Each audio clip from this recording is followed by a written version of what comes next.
আজ আমরা class 4-এর English butterfly বইয়ের লেসন 4-এর যে গল্পটি দ্য হিরো সেটি পড়তে চলেছি। চলো পড়া যাক। One afternoon, my cousin came to me and said, "We will go to বুড়ির মাঠ today." এক বিকেলবেলায় আমার খুড়তুতো দাদা বাবাই কেম টু মি, আমার কাছে এলো এবং বলল, আমরা আজকে বুড়ির মাঠে যাব। We have a kabaddi match there. সেখানে আমাদের একটি কাবাডি ম্যাচ রয়েছে, তো কাবাডি খেলা রয়েছে। Last years winners from Motiganj আর আওয়ার অপোনেন্টস। গত বছরের যে জয়ী হয়েছিল বিজেতারা মতিগঞ্জ থেকে, তারা হচ্ছে আমাদের প্রতিপক্ষ। So hurry, we must be there by 4 o'clock। তাহলে তাড়াতাড়ি করো, আমরা অবশ্যই সেখানে 4টের মধ্যে পৌঁছাতে হবে, আমাদেরকে থাকতে হবে। But what will be my role there? I am anxious, I was anxious. বলছে আমার সেখানে কী ভূমিকা রয়েছে, আমি খুবই চিন্তিত, উদ্বিগ্ন যে আমি কিন্তু অ্যাকচুয়ালি আমি খেলতে পারি না। এই কারণে আমার মধ্যে একটা আতঙ্ক কাজ করছে যে আমি ওখানে গিয়ে কী করবো, আমাকে খেলতে হবে নাকি। সেই কারণে বলছে আমি আই ওয়াজ অ্যাংসাস, আমি একটু উদ্বিগ্ন ছিলাম, চিন্তিত ছিলাম। আর বললাম যে আমার কি ভূমিকা আছে। তখন আমাকে নিশ্চিত করার জন্য আমার তো ভাই বললো, আই উইল প্লে, আমি খেলবো, and you will be one of our supporters, এবং তুমি আমাদের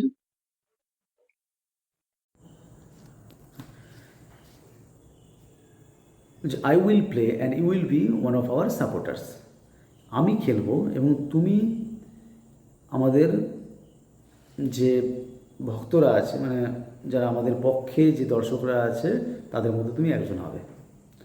ও that's fine then, I replied with great relief. ও তাহলে খুব ভালো এটা। আমি উত্তর দিলাম খুব একটা স্বস্তির সাথে। আমি উত্তর দিলাম যে ও দ্যাটস ফাইন, বাহ খুব ভালো। There was already a large crowd at বুড়ির মাঠ। ইতিমধ্যে বুড়ির মাঠে অনেক ভিড় জমে গেছে। I quietly took a place among the crowd. আমি শান্তভাবে সেখানে ভিড়ের মধ্যে একটি জায়গা নিয়ে নিলাম। All on a sudden my cousin came and gripped my hand tightly. হঠাৎ করে আমার খুড়তুতো ভাই আমার কাছে এলো এবং গ্রিপড এবং ধরল জোরে, মাই হার্ট টাইটলি, আমার হাতটি শক্ত করে ধরল। হ্যাঁ, আমি তো অবাক হয়ে গেলাম, কেন ধরলো? হে হোয়াটস রং, এই কী হয়েছে? আমি জিজ্ঞেস করলাম, কী ব্যাপার? নাসিরস মাদার ইজ ইল, নাসিরের মা অসুস্থ। হি হ্যাজ নট কাম, সে আসেনি। So you will have to play for us, এবং তোমাকে আমাদের হয়ে খেলতেই হবে। আই ওয়াজ স্টান্ড, আমি তো হতভম্ব হয়ে পড়লাম, অবাক হয়ে গেলাম, একটু বিস্মিত হলাম। My heart was beating like a drum, আমার ভয়ে আমার হৃদস্পন্দনটি হৃৎপিণ্ডটি ধপধপ করতে লাগলো, যেমন ড্রাম বাজার মতো। আই স্টার্টেড স্ট্যামারিং, আমি কী হলো, আমি স্টার্টেড স্ট্যামারিং, আমি একটু তোতলাতে লাগলাম, তোতলানো শুরু হয়ে গেছে আমার ভয়ে। It is a matter of Prestige for our village, এটা আমাদের গ্রামের জন্য একটা সম্মানের ব্যাপার। সত্যি এটা আমাদের একটা গ্রামের সম্মানের বিষয়। So Apu please get ready to play, দয়া করে অপু তুই খেলার জন্য প্রস্তুত হয়ে যা। My cousin pool me to the play ground, আমার ভাই আমাকে টানতে টানতে টেনে কোথায় খেলার মাঠে নিয়ে গেল। মাই লেগস স্টার্টেড শেকিং, আমার পাগুলি কাঁপতে লাগলো। দ্য লার্জ ক্রাউড চিয়ার্ড, সেই ভিড় লোকজনেরা চিৎকার করতে, আনন্দে চিৎকার করতে লাগলো। But I could hear only the sound of my own heartbeat. কিন্তু আমি আমার হৃদয়ের যে মানে বুক ধরপড়ানি তার যে শব্দ সেটা আমি শুনতে পাচ্ছিলাম। আচ্ছা, এরপর যে টেক্সটের যে লাল রঙের যে শব্দগুলো আছে সেগুলো নিচে ওয়ার্ড্রপ হিসাবে দেওয়া রয়েছে, সেগুলো একবার দেখে নেব। অপোনেন্টস, অপোনেন্টস কথার অর্থ হচ্ছে কম্পিটিটার্স, অর্থাৎ প্রতিপক্ষ। Players of the opposite side, বিপক্ষে যে খেলোয়াড়গুলো আছে তাদেরকে বলা হয় অপোনেন্টস। অ্যাংসাস, অ্যাংসাস মানে উদ্বিগ্ন, চিন্তিত। ওরিড, স্টান্ড, শকড, একটু বিস্মিত হওয়া। শকড মানে বিস্মিত হওয়া। স্ট্যামারিং, স্পিকিং উইথ ডিফিকাল্টি, খুবই কষ্টে কথা বলা, অর্থাৎ তোতলামো করার জন্য, মানে স্পষ্টভাবে কথা বলতে না পারা, আটকে যাওয়া। প্রেস্টিজ, রেপুটেশন অথবা প্রাইড, সম্মান। চিয়ার্ড, শাউটেড উইথ জয়, আনন্দের সাথে চিৎকার করা। তাহলে শব্দগুলো একবার দেখে নেবে।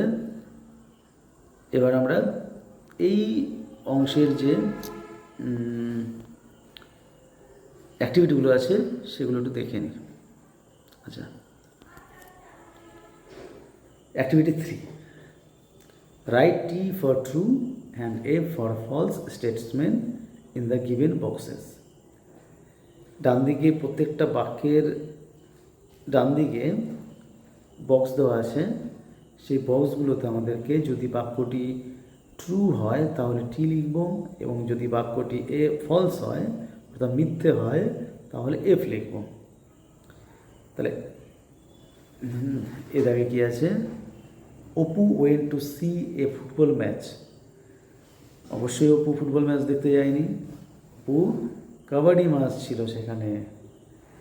তাহলে এটা বাক্যটা ভুল আছে, তাহলে আমরা কী করবো? এখানে ফলস, মিথ্যে, তাহলে এখানে ডান দিকে বক্সের মধ্যে এফ লিখব, তাই তো? নেক্সট, আচ্ছা আমি ডান দিকে এই বক্সটাতে এফ। তারপর B, the team from Motiganj was last year's winner. গত বছরের যে বিজয়ী টিমটা ছিল সেটা হচ্ছে মতিগঞ্জ থেকে, একদম ঠিক। তাহলে এটা হচ্ছে টি। তৃতীয় হচ্ছে C, many people gathered at বুড়ির মাঠ টু এনজয় দ্য ম্যাচ।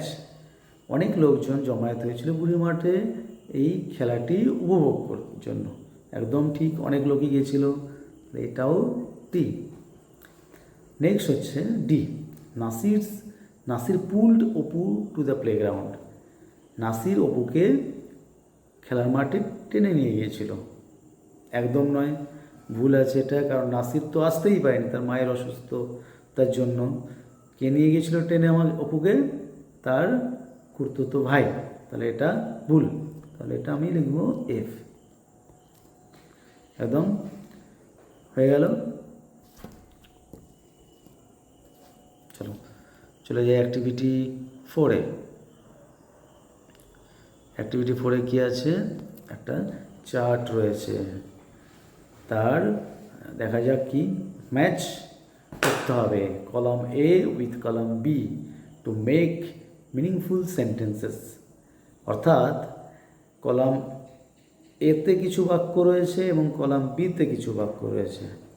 এবার দুটো বাক্যগুলোই কিন্তু ইনকমপ্লিট। এবার যদি আমি এই বাক্যের সঙ্গে বি কলামের বাক্যগুলো মেলাই তাহলে একটা অর্থপূর্ণ বাক্য হবে। তো কার সঙ্গে কার ম্যাচ হচ্ছে সেটা দেখে আমাদেরকে মেলাতে হবে না। দেখা যাক কলামের প্রথমে এ দাগে কি রয়েছে? Apu and his cousin must go to বুড়ির মাঠ।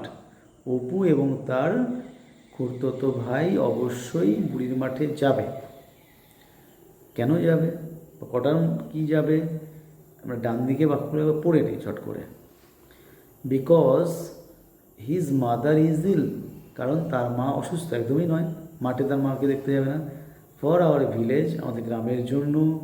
বাই 4 o'clock, 4টের মধ্যে। About his role in the match, তার ভূমিকা, এই খেলার মধ্যে তার ভূমিকা।